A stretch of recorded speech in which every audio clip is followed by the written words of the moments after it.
Decimos que no queremos más clericalismo en la iglesia. Conversémoslo. ¿Sabes qué es el clericalismo? Clericalismo viene de una palabra griega que significa herencia. ¿Y de cuál herencia se trata? Del sacerdocio, exclusivamente reservado en la Biblia a los varones de la tribu de Leví.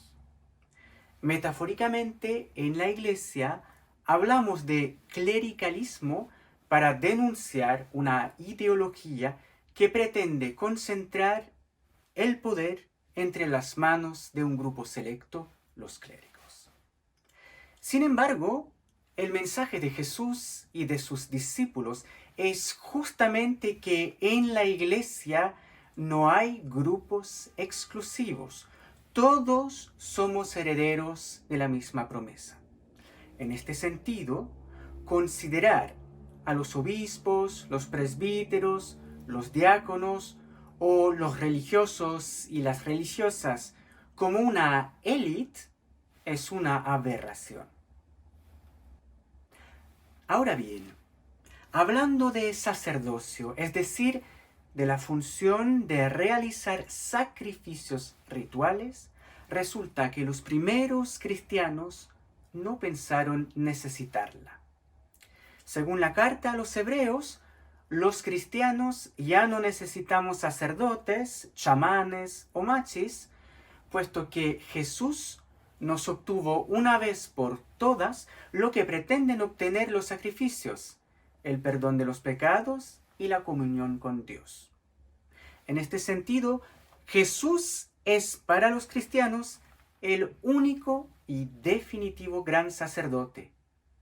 En cambio, la primera carta de Pedro argumenta que todos los creyentes ejercen el sacerdocio, pero un sacerdocio que no consiste más en realizar sacrificios rituales, sino en anunciar las hazañas del que nos llamó de la obscuridad a su luz maravillosa.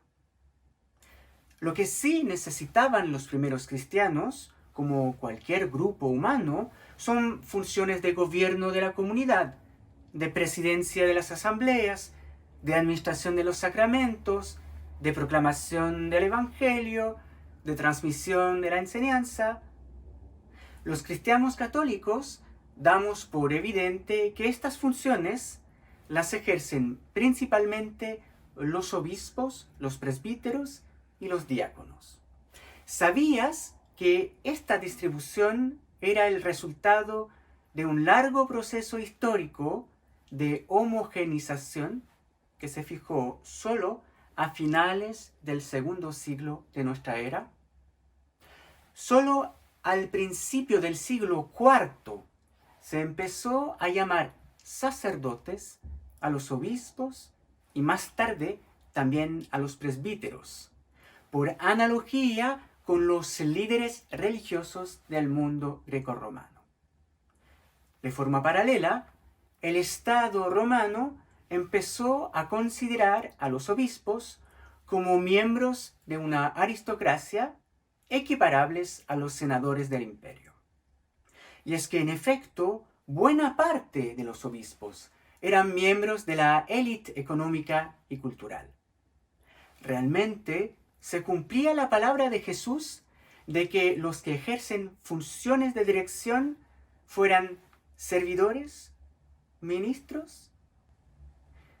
Es aquí donde podemos hablar de clericalización del poder en la iglesia, cuando la única razón de ejercer las funciones directivas es la pertenencia a una clase exclusiva de personas, y que solo esta clase las ejerce todas.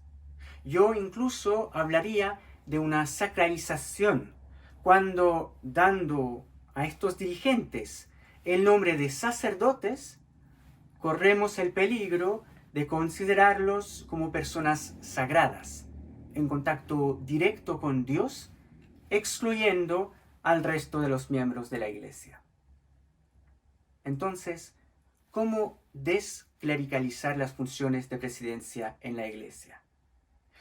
La humilde propuesta del historiador es que volvamos a usar la palabra presbítero, a reconocer que necesitamos obispos, presbíteros y diáconos ejerciendo sus funciones no como un poder, sino como un servicio gratuito y generoso que hay que ofrecer.